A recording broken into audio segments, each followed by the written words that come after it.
الحمد لله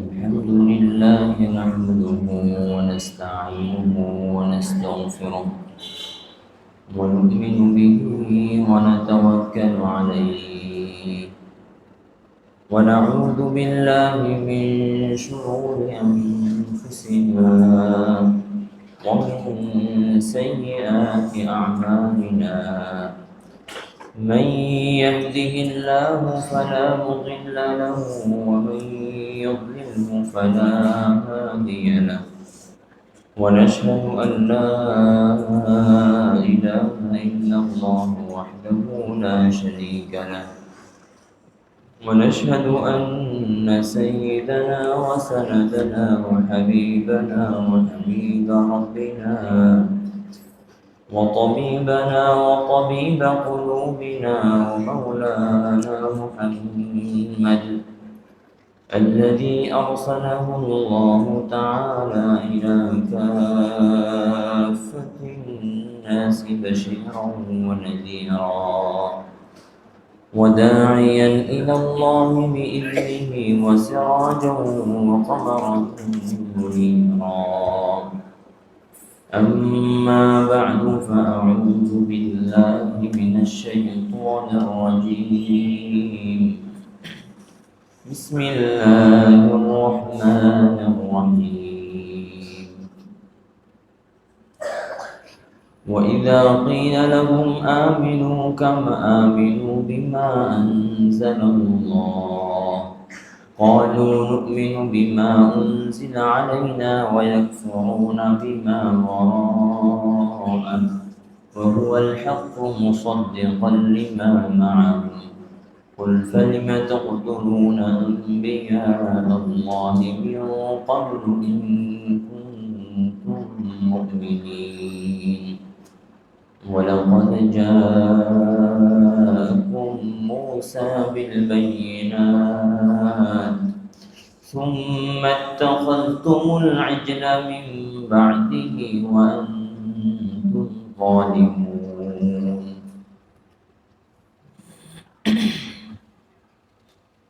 وإذ أخذنا ميثاقكم ورفعنا فوقكم الطور خذوا ما آتيناكم بقوة واسمعوا قالوا سمعنا وعصينا وأشربوا في قلوبهم العجل بكفرهم قل بئس ما يأمركم به إيمانكم إن كنتم مؤمنين قل إن كانت لكم الدار الآخرة عند الله خالصة من دون الناس فتمنوا الموت إن كنتم صادقين ولن يتمنوه أبدا بما قدمت أيديهم والله عليم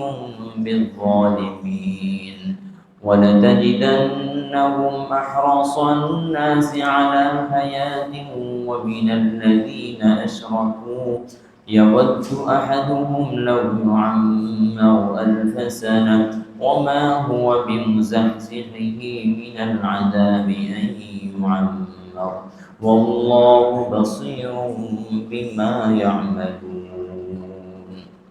إن الله وملائكته يصلون على النبي يا أيها الذين آمنوا صلوا عليه وسلموا تسليما شكري اللهم صل على محمد وعلى آل محمد كما صليت على إبراهيم وعلى آل إبراهيم إنك حميد مجيد اللهم بارك على محمد وعلى آل محمد كما باركت على إبراهيم وعلى آل إبراهيم إنك حميد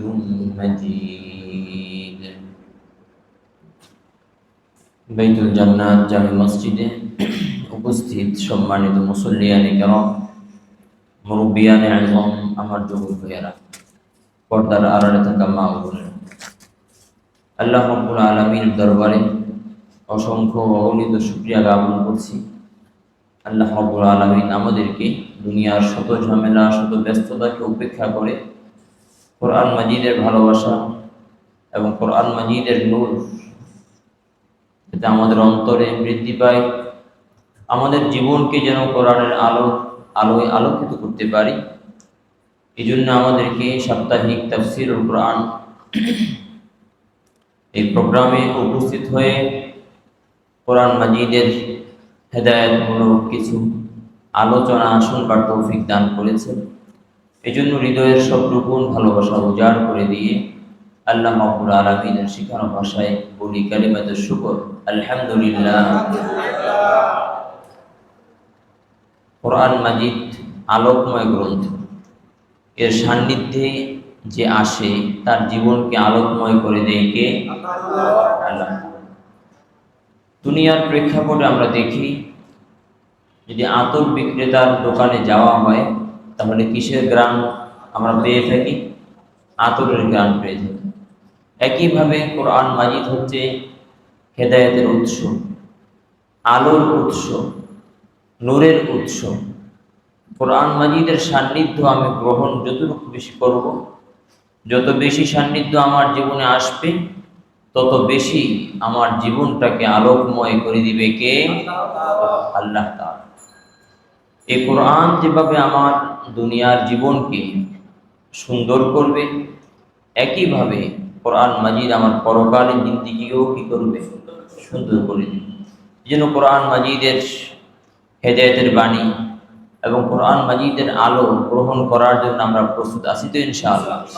আল্লাহ রাব্বুল আলামিন আমাদেরকে তৌফিক দান করেন, আমিন। ধারাবাহিক যে সকল আয়াতগুলো আমরা পড়ে আসছি সূরা বাকারা থেকে, সেই ধারাবাহিকতায় আজকের আলোচনার সূচনা করবে আল্লাহ রাব্বুল আলামিন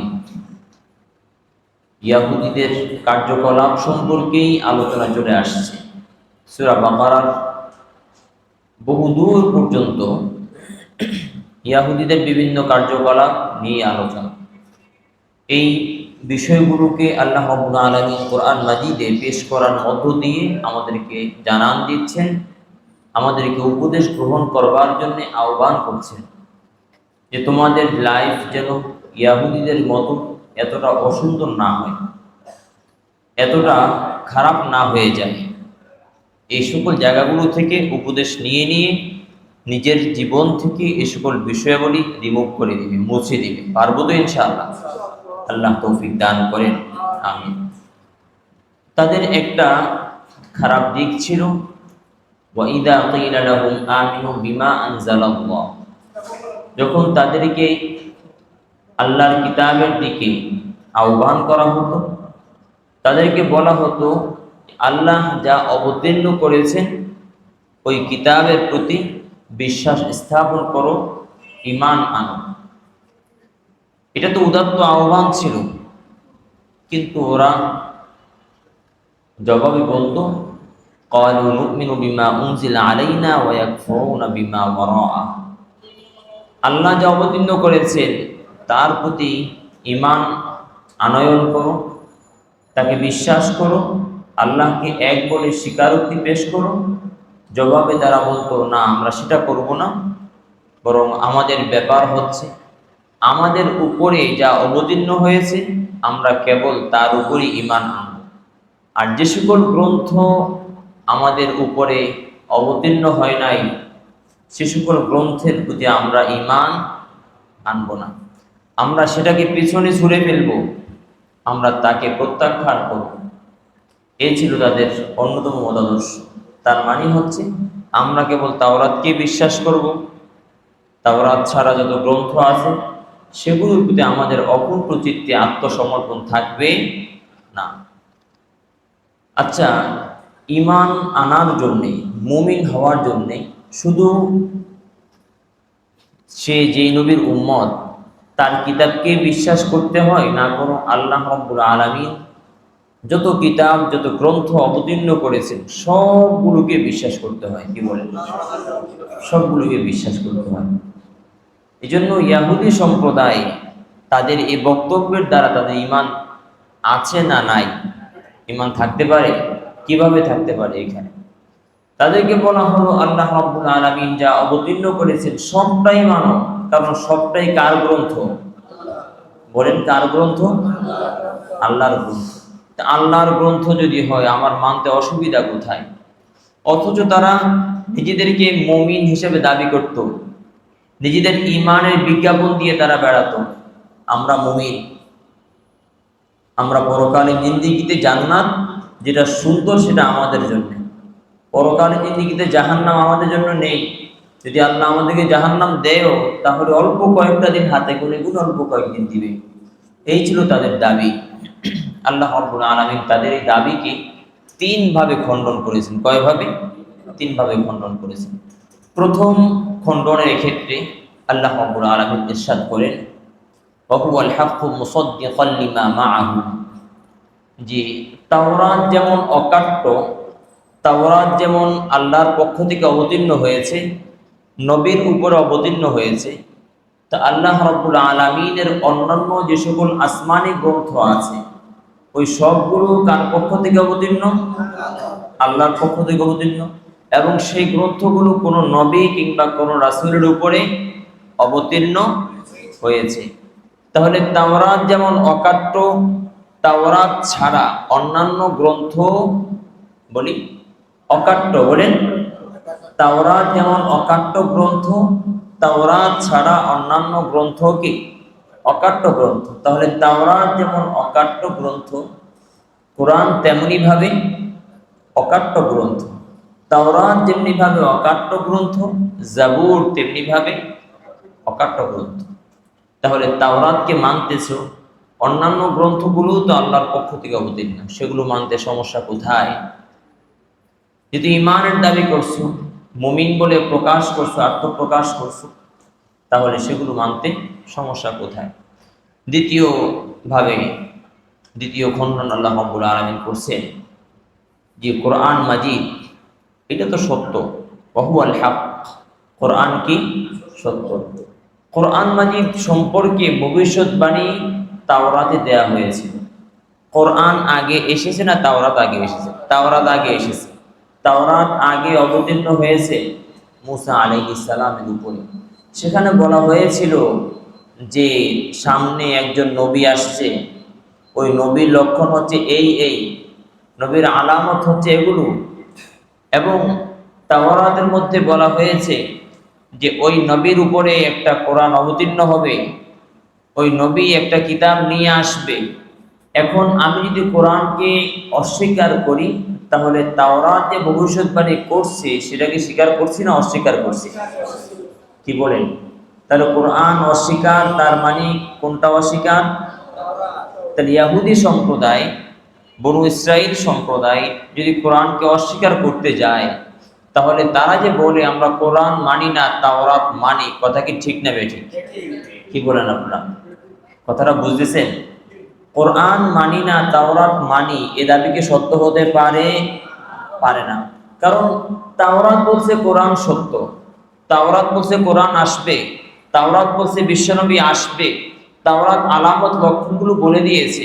আর আমি সে সকল লক্ষণগুলো পেয়ে সেই কোরআনকে দেখে, সে নবীকে দেখে আমি বিশ্বাস করছি না, আর আমি দাবি করছি আমি তাওরাত মানছি, তাওরাত বিশ্বাস করছি। তাহলে যদি কেউ বলে আমি কোরআন মানি না তাওরাত মানি, তার দাবি তাওরাত মানি এই দাবি কি সত্য না মিথ্যা হবে? মিথ্যা হবে। আল্লাহ রাব্বুল আলামিন এই দ্বিতীয় খণ্ডনের পরে 3 নম্বর আরেকটি খণ্ডন করছেন তাদের এই দাবিকে। তারা যে বলছে আমাদের প্রতি যা অবতীর্ণ হয়েছে সেটাই মানব, আর যেটা আমাদের প্রতি অবতীর্ণ হয় না সেটা মানব না। তৃতীয় খণ্ডন আল্লাহ রাব্বুল আলামিন পেশ করছেন, ফালিমা তাকতুলুনা আনবিয়া আল্লাহি মিন ক্বাবলু ইন কুনতুম মুমিনিন, নবীদের রক্তে রঞ্জিত হয়েছে তোমাদের হাত। নবীরা এসেছে তোমাদেরকে দাওয়াত দেওয়ার জন্য, সত্যের বাণী প্রচার করার জন্য। সত্যকে সত্য রূপে পেশ করার জন্য। তোমরা নবীদের দাওয়াত গ্রহণ করো নাই, গ্রহণ না করেই ক্ষান্ত হও নাই, বরং নবীকে হত্যা করেছে, মেরে ফেলেছে। জাকারিয়া আলাইহিস সালামকে মেরে ফেলেছে, ইয়াহিয়া আলাইহিস সালামকে মেরে ফেলেছে ইহুদি সম্প্রদায়। তো আল্লাহ রাব্বুল আলামিন বলেন যে নবী হত্যা, মানব হত্যা তো মহাপাপ, নবী হত্যা কি আরো জঘন্য পাপ না? কারণ নবীরা আল্লাহ রাব্বুল আলামিনের বিশেষ পার্সন। কি বলেন? এরা আল্লাহর পক্ষ থেকে ধর্ম প্রচারক, এদের কাছে আল্লাহর ওহী অবতীর্ণ হয়, এদের কাছে আল্লাহ রাব্বুল আলামিনের বাণী, আল্লাহর কিতাব, বিভিন্ন আদেশ নিষেধ এদের মাধ্যমে উম্মাহ জানতে পারে। এরা হচ্ছে বার্তাবাহক, আল্লাহ রাব্বুল আলামিনের বিশেষ ব্যক্তিবর্গ এরা। তাহলে যেখানে মানব হত্যা করা যাবে না, তার নবীকে হত্যা করা যাবে? যাবে না। নবী হত্যা মহাপাপ। এখানে খোদা প্রদত্ত সকল বিধান, সকল গ্রন্থে এটা অকাট্য। নবী হত্যা করা যাবে না, এটা কুফরি। কিন্তু তোমরা তো নবীদের হত্যা করেছো। তাহলে নবীদেরকে হত্যা করা যাবে না, এটা তাওরাত বলে, তাওরাতের বিধান, এটা কোরআনের বিধান, অন্যান্য সকল খোদা প্রদত্ত কিতাব এবং গ্রন্থের বিধান এটাই। তো যদি তোমরা দাবি করো যে তোমরা তাওরাত মানো, তাওরাতকে বিশ্বাস করো, তাহলে ফালিমা তাকতুলুনা আনবিয়া আল্লাহি মিন ক্বাবলু, ইতিপূর্বে কেন নবীদেরকে হত্যা করেছে? জবাব দাও। তাহলে তোমরা যে দাবি করছো ইন কুনতুম মুমিনিন, দাবি করছো আমরা তাওরাত মানব, অন্য গ্রন্থ মানব, কি বলেছে তারা? আমরা আমাদের উপরে যে তাওরাত অবতীর্ণ হয়েছে সেটা মানব, অন্য গ্রন্থ মানব না। তাহলে আল্লাহ রাব্বুল আলামিন প্রমাণ করে দিচ্ছেন যে না না, তাওরাত যে মানবা এটা যে বলো, এই কথাও কি না, এই দাবিও সত্য নয়, এটাও একটা অসত্য একটা দাবি, যেটা প্রত্যাখ্যাত। তিনটা কারণে যেটা প্রত্যাখ্যাত, যেটা আমরা বলেছিলাম।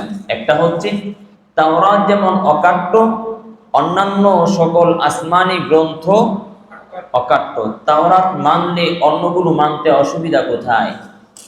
দ্বিতীয় খণ্ডন ছিল যে কোরআন যেমন অকাট্য এবং কোরআন মাজিদ তো হচ্ছে তাওরাতকে সত্যায়নকারী।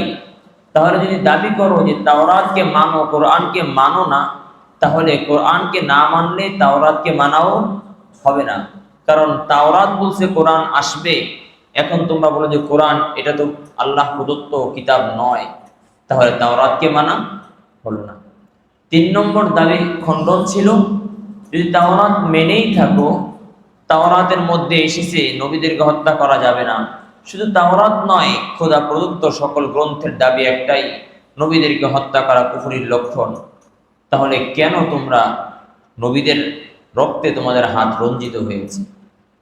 আল্লাহ রাব্বুল আলামিন এরপরে বলছেন, ওয়ালাকাদ জাআকুম মূসা বিল বায়িনাত সুম্মা ইত্তাখাযতুমুল ইজলা মিন বা'দিহি ওয়া আনতুম যালিমুন।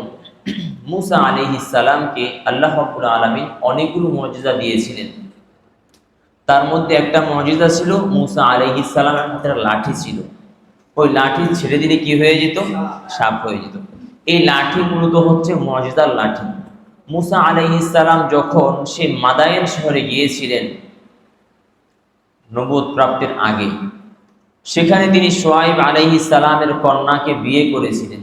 বিয়ে করার পরে যখন তিনি তার স্ত্রীকে নিয়ে আসবেন, তখন শুআয়ব আলাইহিস সালামের কাছে একটা লাঠি ছিল, যেটা মুজিজার লাঠি ছিল। তিনি একান্ত জামাতাকে, তার মেয়ের জামাতাকে এই লাঠিটা দিয়েছিলেন। পথিমধ্যে আল্লাহ রাব্বুল আলামিন মূসা আলাইহিস সালামকে নবুয়ত দিয়েছিলেন। তখনও এই লাঠির মুজিজা নবুয়ত দেওয়ার সময় প্রকাশ পেয়েছিল। আল্লাহ বলেছেন, মূসা লাঠিটা ছেড়ে দাও। যখন ছেড়ে দিল, লাঠি সাপ হয়ে গেল। আবার বললেন লাঠিটা ধরো, এখন তো ধরতে আর মনে চায় না, খুব ভয় পাচ্ছে। বলছে যে না, আকাবিল ওয়ালা তাখাফ, ভয় কিসের, সামনে আগাও, ভয় নেই কোনো, সামনে আগাও, ভয় নেই কোনো। তো মুজিজার লাঠি ছিল। মূসা আলাইহিস সালামকে আল্লাহ তাআলা আরেক মুজিজা দিয়েছেন, জ্যোতির্ময় হাত, শুভ্র হাত। এখান থেকে হাত বের করলে আলোক ছোটা বিচ্ছুরিত হতো হাত থেকে। বলেন সুবহানাল্লাহ। মূসা আলাইহিস সালামের আরো মুজিজা ছিল। আল্লাহ রাব্বুল আলামিন তার মাধ্যমে সাগরকে খণ্ডিত করেছেন। বলেন সুবহানাল্লাহ। তো আল্লাহ বলেন, আমি মূসাকে বিভিন্ন নিদর্শন দিয়েছি, প্রমাণ দিয়েছি, বাইয়িনাত। সুম্মা তাখাযতুমুল ইজলা মিন বা'দিহি, তোমরা মূসা, বনী ইসরাঈল জাতি, মূসার এত সকল নিদর্শন দেখেছো, মুজিজা দেখেছো, কিন্তু দেখেও তোমরা কেন গরুর বাছুরকে পূজা করেছো, গৌবৎসকে কেন উপাস্যরূপে গ্রহণ করেছো? ওয়া আনতুম যালিমুন, তোমরা জালেম সম্প্রদায়, নিজেদের প্রতি অত্যাচার করেছো, জুলুম করেছো। কারণ উপাসনা পাওয়ার উপযুক্ত একজন সত্তা, তিনি কে? আল্লাহ তাআলা। কোন গরু এটা উপাসনা পেতে পারে? কি বলে? কারণ উপাসনা তো তিনিই পাবে যিনি স্রষ্টা। তিনি কি? যিনি কারো মুখাপেক্ষী নন, যিনি কারো রিজিকের মুখাপেক্ষী নন, স্ত্রীর মুখাপেক্ষী নন, সন্তানের মুখাপেক্ষী নন, যার অস্তিত্বের জন্য কোনো কিছুই মাধ্যম হতে পারে না, তিনি একমাত্র উপাস্য ভেবে পারেন। তিনি কে? আল্লাহ রাব্বুল আলামিন। একটা গরুকে তোমরা উপাস্য রূপে গ্রহণ করেছিলে। মূসা আলাইহিস সালাম যখন তাওরাত লাভ করবার জন্যে আল্লাহ রাব্বুল আলামিনের পক্ষ থেকে ওহী প্রাপ্ত হয়েছেন এবং তিনি তুর পাহাড়ে গিয়েছিলেন, তখন সেই সময়টায় প্রায় 40 দিনের মতো। এই সময়ে মূসা আলাইহিস সালামের অনুপস্থিতিতে তার জাতি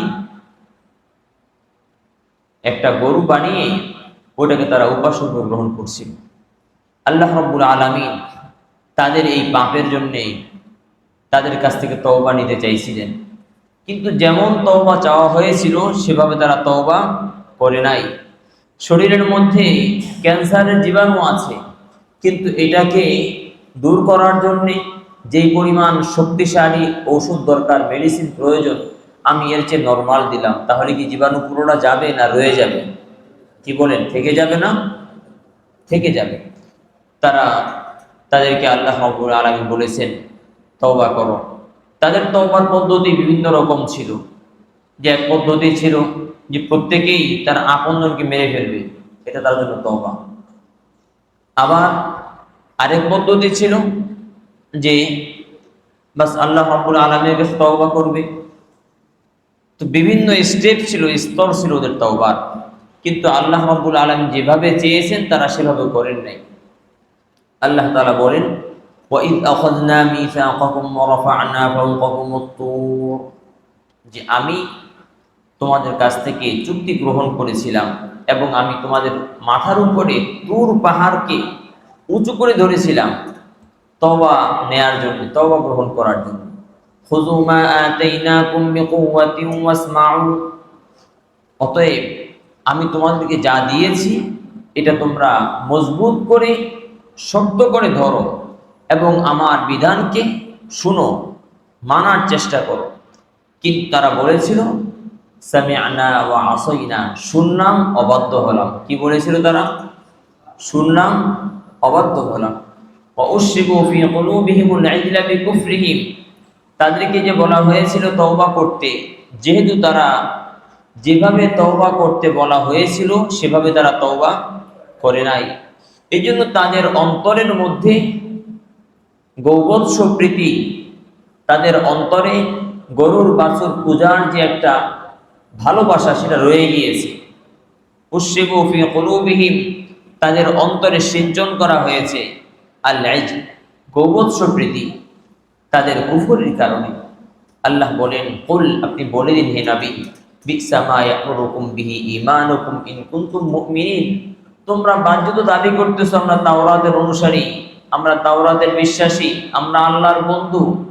আমরা আজকে যে সূরা জুমা তেলাওয়াত করেছিলাম, ওই সূরা জুমার মধ্যে আল্লাহ তাআলা বলেছেন, কুল ইয়া আইয়ুহাল্লাযীনা হাদু ইন যাআমতুম, এই ইহুদি সম্প্রদায়, যদি তোমরা বিশ্বাস করো, দাবি করো এটা, আন্নাকুম আউলিয়াউ লিল্লাহ, যে তোমরাই আল্লাহর বন্ধু, তোমরাই আল্লাহর একান্ত ভাজন, যদি এটা দাবি করো, তাহলে ফাতামান্নাউল মাউতা ইন কুনতুম সাদিকিন, বন্ধু বন্ধুর কাছে যেতে চায় না দূরে থাকতে চায়। কি বলেন?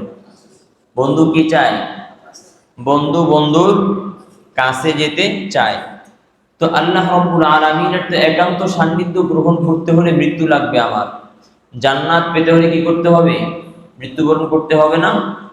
তো আল্লাহ বলছেন ফাতামান্নাউল মাউত, যদি তোমরা দাবি করে থাকো তোমরা আল্লাহর বন্ধু, একান্ত ভাজন, তাহলে মৃত্যু কামনা করো।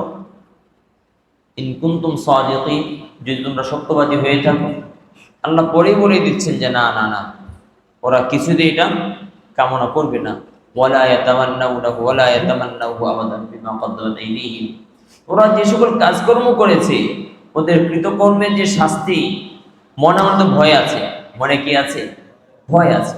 এই জন্য ওরা কশ্চিন কালো এটা কামনা করবে না, এটা তারা কামনা করবে না। তো আল্লাহ এখানে বলে দিচ্ছে, আপনি বলে দিন যে তোমরা দাবি করতেছো মুমিন, তোমরা তোমাদের ঈমান তোমাদেরকে গৌবৎসের প্রতি টেনে নিয়ে যায়।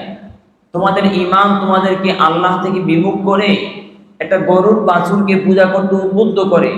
তোমাদের ঈমান তোমাদের নবীকে, নবীর আদেশ অমান্য করতে উদ্বুদ্ধ করে। তোমাদের ঈমান তোমাদেরকে নবীদেরকে হত্যা করতে উদ্বুদ্ধ করে। আশ্চর্য, তোমাদের একই ঈমান হলো। এই কথাটা আমার নিজের সাথে ফিটিং করি। আমার ঈমান আমাকে মসজিদ পর্যন্ত আনতে পারছে না, আমার ঈমান আমাকে বেগানা নারী থেকে চোখ নিচু করতে দিচ্ছে না, আমার ঈমান আমাকে সত্য কথা বলতে উদ্বুদ্ধ করে না, আমার ঈমান আমাকে হারাম খাওয়া থেকে বাঁচিয়ে রাখতে পারে না, আমার ঈমান আমাকে আল্লাহর বিধানকে সকল কাজের উপরে প্রাধান্য দিতে উদ্বুদ্ধ করে না। আমার ঈমান কতটা দুর্বল ঈমান চিন্তা করা যায়? কতটা দুর্বল ঈমান, কতটা দুর্বলতায় ভুগতেছে। আজকে কোনো মানুষ দুর্বল হয়ে পড়লে বিছানা থেকে উঠতে পারে না, বসা থেকে দাঁড়াতে পারে না, দাঁড়াইলে আবার সে আবার পড়ে যায়। আমার ঈমানের হালতটা কি? আমার ঈমান আমাকে আল্লাহ রাব্বুল আলামিনের বিধানের সামনে নিজেকে সঁপে দিতে দিচ্ছে না।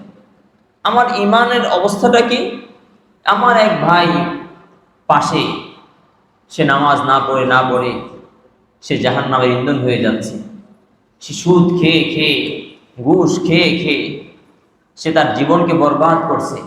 আমি তাকে দাওয়াত করব, দাওয়াত দিব, এতটুকু আমার ঈমান আমাকে উদ্বুদ্ধ করে না। তাহলে এই ঈমান আমাকে দাজ্জালের ফিতনা থেকে কেমনে বাঁচাবে? এই ঈমান আমাকে মৃত্যুর সময়ে শয়তানের সবল থেকে, থাবা থেকে কেমনে বাঁচাবে? শয়তান তো থাবা দিয়ে বসবে, এটা আমাকে রব স্বীকার, আমাকে সব রব হিসেবে স্বীকার কর। এই জন্য ঈমানকে মজবুত করার দরকার আছে কি নেই? কি বলেন? আল্লাহ তাআলা বলছেন, কুল বি'সা মা ইয়া'মুরুকুম বিহি ঈমানুকুম ইন কুনতুম মুমিনিন। আপনি বলে দিন, ওদের ঈমান ওদেরকে যে সকল জিনিসের প্রতি উদ্বুদ্ধ করে, আদেশ করে, তা কতই না নিকৃষ্ট, যদি ওরা মুমিন হয়ে থাকে, যদি ওরা মুমিন হয়ে থাকে। এরপরে আল্লাহ রাব্বুল আলামিন নতুন একটি বিষয়ের অবতারণা করেছেন। আমরা আজকে সেদিকে যাব না, যেহেতু লম্বা আলোচনা। তো যে সকল বিষয়গুলো আমরা আলোচনা করলাম, আলোচনায় উঠে এসেছে যে আসলে ঈমানকে মজবুত করার দরকার আছে না নাই? কি বলেন? খুব বেশি দরকার না সামান্য দরকার? খুব বেশি দরকার। আজকে আমার মোবাইল ফোনটা হারিয়ে গেলে আমি কতটা অতিষ্ঠ হয়ে উঠি, একবারে যোগাযোগ বিচ্ছিন্ন হয়ে গিয়েছে। কিন্তু মোবাইল ফোন যতটা দরকার আমার ঈমানকে মজবুত করার দরকার অতটুকু না আরো বেশি। কি বলেন? এই জন্য ঈমান যেহেতু আমার জান্নাতের চাবি, আমি যদি ঈমানের পাওয়ারকে মজবুত করতে পারি তাহলে ইনশাআল্লাহ ফজরের সময় বৃষ্টি হলেও আমাকে বৃষ্টি মসজিদে আসা থেকে বাধা দিতে পারবে? পারবে না। আমি যদি ঈমানকে মজবুত করি তাহলে সুদ আর ঘুষের টাকার প্রলোভন আমাকে হালাল থেকে দূরে সরাইতে পারবে না। না খেয়ে থাকবো তবুও হালাল উপার্জন করে থাকবো ইনশাআল্লাহ। কি বলেন? ইনশাআল্লাহ। আল্লাহ আমাদেরকে হারাম থেকে বাঁচান, বলেন আমিন। আল্লাহ আমাদের চোখগুলোকে হেফাজত করার তৌফিক দান করেন। আল্লাহ আমাদেরকে মিথ্যা থেকে বাঁচান। আল্লাহ আমাদের ভেতর বাহিরকে এক করে দেন, বলেন আমিন। আল্লাহ তাআলা তৌফিক দান করেন, আমিন। জাযাকুমুল্লাহ হাসানাল জাযা ওয়া আখিরু দাওয়ানা আলহামদুলিল্লাহি রাব্বিল আলামিন। দুরূদ শরীফ পড়ি, মুখতাসার দোয়া হবে ইনশাআল্লাহ। আল্লাহুম্মা সাল্লি আলা মুহাম্মাদ ওয়া আলা আলি মুহাম্মাদ কামা সাল্লাইতা আলা ইব্রাহিম ওয়া আলা আলি ইব্রাহিম ইন্নাকা হামিদুম মাজিদ। اللهم بارك على محمد وعلى آل محمد كما باركت